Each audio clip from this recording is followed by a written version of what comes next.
China दुनिया के सामने खुद को भारत का सबसे समझदार पड़ोसी और दोस्त बताने की कोशिश करता है, लेकिन हकीकत इससे बिल्कुल उलट है। असलियत में चीन भारतीय नागरिकों के साथ वही सुलूक कर रहा है जो पाकिस्तानी आतंकियों के साथ करता है। हाल ही में जो घटना सामने आई उसने साफ कर दिया कि चीन की नीयत में किसी भी तरह की दोस्ती नहीं, बल्कि दबाव और डर दिखाने की मानसिकता भरी है। और भारत ने भी इस बार चीन की इस हरकत का कड़ा जवाब देने में जरा सी देर नहीं की। दरअसल यह पूरा मामला शंघाई एयरपोर्ट का है, जहां पर चीन ने एक भारतीय महिला के साथ ऐसा बर्ताव किया जिसे सुनकर किसी का भी खून खौल जाए। यह महिला खास तौर से अरुणाचल प्रदेश से आती है और इन्हें सिर्फ इसलिए टॉर्चर किया गया क्योंकि इन्होंने अरुणाचल को चीन का हिस्सा मानने से साफ इनकार कर दिया। रिपोर्ट्स के अनुसार 21 नवंबर को प्रेमा वांगचुंडक नाम की यह भारतीय महिला लंदन से जापान जा रही थी और ट्रांजिट फ्लाइट के दौरान वे शंघाई एयरपोर्ट पर उतरी थी।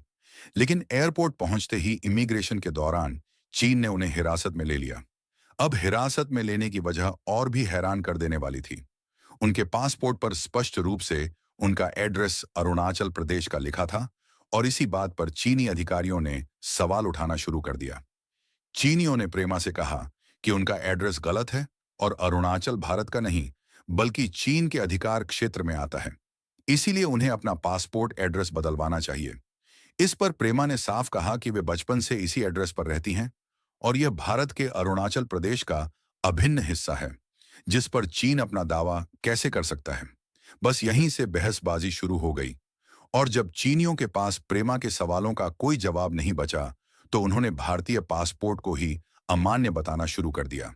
यही नहीं रुके, बल्कि प्रेमा का मजाक उड़ाया गया, अपमान किया गया और यहां तक कि उन्हें खाने जैसी बुनियादी सुविधा तक नहीं दी गई।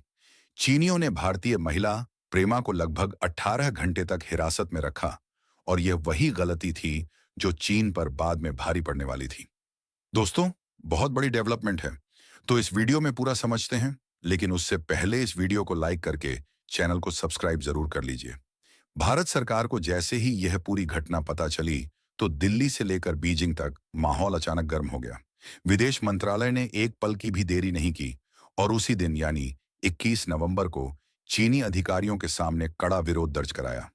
भारत ने साफ शब्दों में कहा कि यह व्यवहार पूरी तरह अस्वीकार्य है और चीन को यह समझना चाहिए कि अरुणाचल प्रदेश भारत का हिस्सा था और रहेगा। चीन चाहे जितनी भी चालें चले, भारत अपने नागरिकों की सुरक्षा और सम्मान के साथ समझौता नहीं करेगा।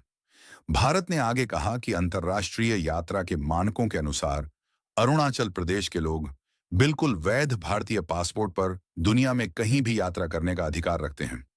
यह अधिकार चीन ना तो बदल सकता है और ना ही इसे रोक सकता है। चीन को यह बात ध्यान रखनी चाहिए कि अगर वह भारतीय नागरिकों के साथ ऐसा दुर्व्यवहार करेगा, तो भारत भी चुप बैठने वालों में से नहीं है। भारत ने दो टूक कह दिया कि अगर आगे भी इस तरह की हरकतें होती रहीं, तो इसका जवाब सिर्फ कागज में नहीं, बल्कि जमीन पर भी दिया जाएगा। इस कड़े विरोध के बाद चीन ने सफाई देने की कोशिश शुरू कर दी। चीनी विदेश मंत्रालय ने कहा कि किसी को हिरासत में नहीं लिया गया और यह सब सिर्फ कानूनी प्रक्रिया का हिस्सा था। चीन ने यह भी कहा कि भारत इसे जरूरत से ज्यादा गंभीरता से ना ले। लेकिन भारत ने चीन की सफाई को सीधा खारिज कर दिया और भारत ने कहा कि अपने नागरिक की गरिमा पर हमला किसी भी अंतर्राष्ट्रीय प्रक्रिया का हिस्सा नहीं हो सकता। प्रेमा के साथ जो हुआ वह अपमान था और भारत इस अपमान को किसी भी कीमत पर अनदेखा नहीं करेगा।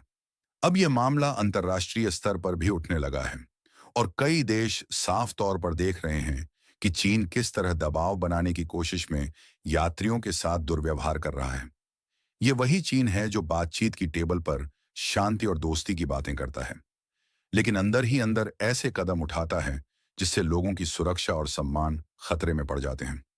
चीन की इस घटना ने साफ कर दिया कि वह सिर्फ दावा करता है कि वह भारत का दोस्त है, लेकिन असलियत में हर मौके पर भारत को कमजोर दिखाने की कोशिश करता है।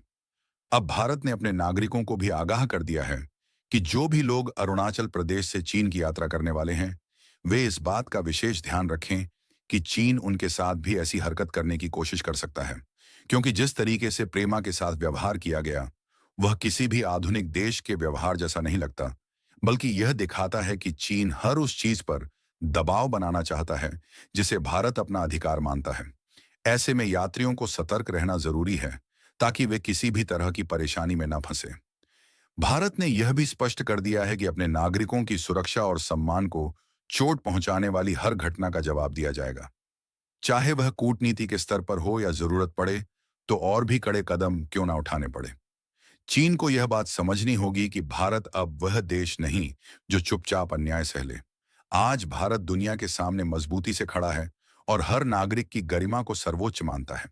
प्रेमा के साथ जो हुआ वह न सिर्फ एक महिला का अपमान था, बल्कि भारत की संप्रभुता को चुनौती देने की कोशिश थी। हालांकि चीन भारत के खिलाफ सिर्फ एयरपोर्ट पर ही नहीं, बल्कि जमीन पर भी हर मोर्चे पर दबाव बनाने की कोशिश करता है।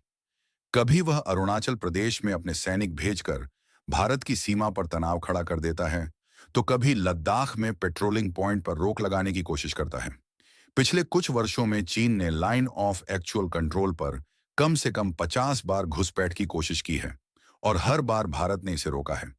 यह साफ दिखाता है कि चीन बातचीत में दोस्ती की बात करता है, लेकिन जमीन पर उकसाने वाला रवैया अपनाता रहता है। लेकिन भारत भी अब पुराना भारत नहीं रहा। आज भारत अपने इंफ्रास्ट्रक्चर को इतनी तेजी से मजबूत कर रहा है कि चीन की साजिशें खुद ही ध्वस्त हो जाती हैं। अरुणाचल में भारत ने पिछले 3 सालों में 48 नई सड़कें बनाई हैं और बॉर्डर इलाकों में भारतीय सेना की तैनाती लगभग 20% बढ़ाई गई है। यही वजह है कि चीन 2023 की सेना अब भारत के सामने पहले जैसा दबाव नहीं बना पा रही है।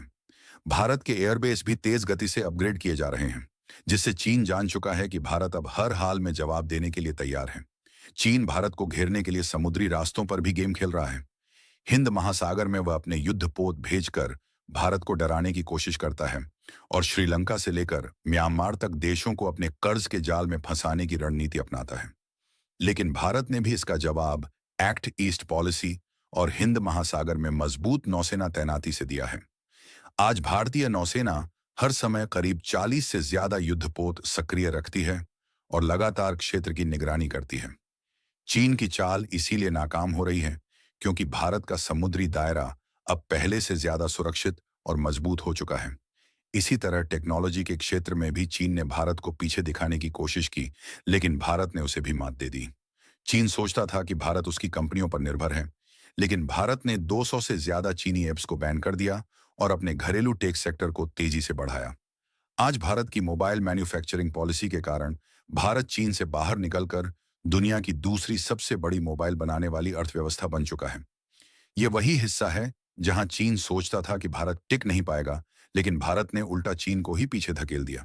यानी ऐसे में अगर चीन दोबारा भारतीय महिला के साथ दुर्व्यवहार करके भारत को डराने की कोशिश कर रहा है, तो उसे यह याद रखना चाहिए कि भारत को दबाना अब किसी भी देश के बस की बात नहीं है। बाकी आपको क्या लगता है कि भारत ने चीन को कड़ी प्रतिक्रिया देकर सही काम किया है या नहीं? अपनी राय कमेंट में जरूर बताएं। अगर वीडियो पसंद आए तो लाइक और शेयर करना बिल्कुल मत भूलना और ऐसे ही खबरों से अपडेटेड रहने के लिए चैनल को